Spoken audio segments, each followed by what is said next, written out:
No, I wanted to highlight that because with a performance, like if you get to a gig and you've done all the work, you've been the model person to interact with from the booker's perspective, and you did all the marketing and everything right, and it just something happens where it's not a good turnout. I think the idea of is there something special about your stage show? And if not, then I can go get someone else who probably get 100 more people in the venue than what you're doing. But if there's something that you're doing, like you said, the staff, like the staff was like, it wasn't a very good turnout, but man, they were really cool. And I Yeah. really liked what they were doing. It's like, okay, that's a Yeah. win. I've Even been though that the band. gig, yeah, I remember yeah. playing to a practically empty Antone's in Austin, Texas. And the bar staff loved us and the GM loved us. And so they started putting us on a couple of openers and stuff like that. So I think to move to, because I know it's another point that we wanted to discuss with this is how to make that performance, how to make the best of a bad situation. Because I think if we have a good gig, although I'm sure plenty of people know how to blow a good gig too, but I think the challenge, one of the things when I was at the acting school, one of the things they said is you don't have your technique for when you're feeling it. You have your technique for when you're not. Because the whole idea was a lot of actors would think, oh, when I get on stage, I'm just going to feel it and it's going to happen. But when it's your job, there are going to be times where that's not the case and you need to rely on your craft and what you do. So one of the things that I said for if you do have one of these bad nights, enthusiasm is huge. Now that might be that you're slightly sarcastic, it might be that you're really exuberant, whatever it is. Can you show some enthusiasm for what you're doing? Because it can be really hard as an artist to be up on a stage and have no one there. I've done it plenty of times. I've done it where I felt alone even though the place was crowded because again everybody was drunk. I mean, John Fogerty's Creedence Clearwater Revival, Lodi. If I had $1 for every time I had to play while people sat there drunk. I mean, that's a very good song. I've lived parts of that life for sure. I'm certain. But can you keep the enthusiasm and just, be good at what you do? Remember why you got on the stage and we're here to do that in the first place. You're here because you're supposed to love it. So if you can maintain and protect that enthusiasm and show that to people, people will be drawn to that. And even if you are in a situation where you feel like it's wallpaper or whatever, I've had situations where I played to a room. This a couple of years ago, I played to a room and it must have had 75 people in it, but a table of 10 was really, really into it. And I got all of their emails and they've come to my show since then and they've all brought somebody. So now I'm starting to fill this room where maybe as many people didn't care with people who do care. So I think there's a way to be a gig alchemist, so to speak, of turning a situation in like that. And that's again, I guess the overlying thing of all these things we've discussed, as much as we've discussed from a business standpoint, is remember why you were doing this to begin with and try not to lose that. That's why you got to be protective of yourself as an artist as to which gigs you do and do not take, because burnout is, I feel like I'm an infomercial now. Burnout is real.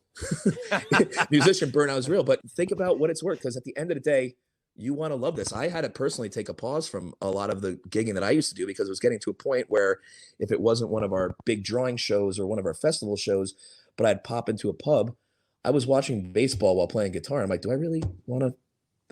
what are we doing here? So I actually took a pause, and that was one of the few useful things of what we've all been through in this world recently. It really gave me a time to kind of reset and think about it. So don't forget why you did this. You're supposed to be making music because you enjoy it. So Well, I like what you said about gig alchemist, because I've noticed when I've done longer 3-hour covers type gigs, it can occasionally early on in the gig feel like, oh, I am wallpaper here.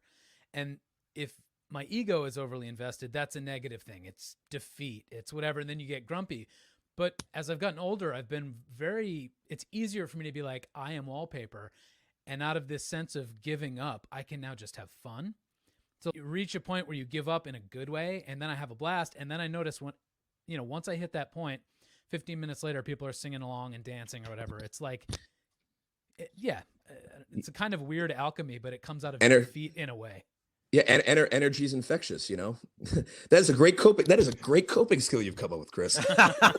His coping skill is to give up and not care, and then it all goes well. Well, it's like I have nothing else to lose because no one gives a shit. I might as well have fun.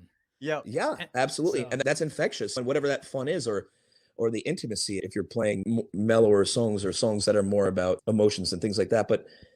Usually, if you know what you're doing, there's got to be at least one person in the audience who's kind of looking at you, even if it's out of pity. And you can turn that.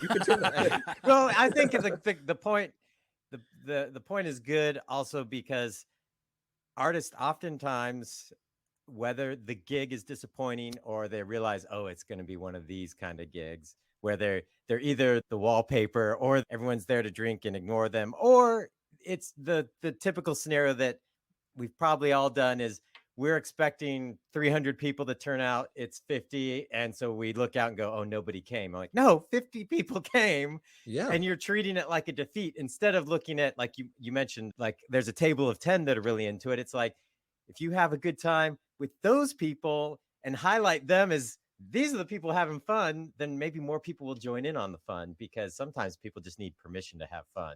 And if you're having a bad night, they're not going to want to have fun.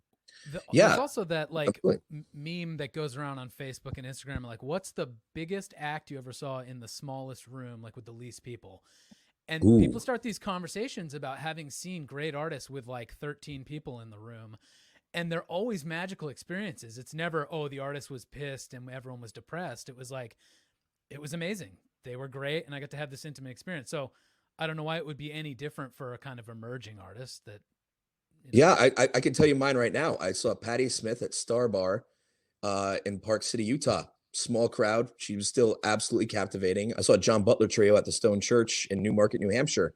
He was at a point where he was able to start headlining festivals and stuff by that point, but he was playing to 150 people, and it was awesome. You know, it was great, because that is how you're going to make the fans. It is a grind, and I've heard you guys talk about it on here too, but like, keep going and enjoy it. And I guess another thing that you can do as a side note is ask what the merch deal is going to be. I'm a big believer in merch, because if people can take something home with them and can preserve the experience somehow, that should hopefully help you with your shows in the future. So ask a talent buyer, hey, what's the merch cut? Personally, for us, unless it's like a major ticket event, we had to pay a huge guarantee. You keep 100% of your merchandise. So there's another motivation to maybe put on a good show, because if you're in a room of 50 people who don't dig it, but 10 people do, that could be 10 t-shirts, that could be 10 CDs. So from a business standpoint, it's also important to be enthusiastic. And again, I've noticed this in playing in front of a crowd of 50 people. I've been like, wow, no one's listening, no one cares. And I've played to a room of 5 to 10 people, but every single person was listening. And I don't know, that kind of felt better for the soul in some ways. You know, it might not have been as good for the wallet, I don't know, but it was certainly good for the soul. And you got to preserve that. If your passion is going to become your commerce, you need to find ways to almost compartmentalize the two. And gig booking and playing gigs is no different.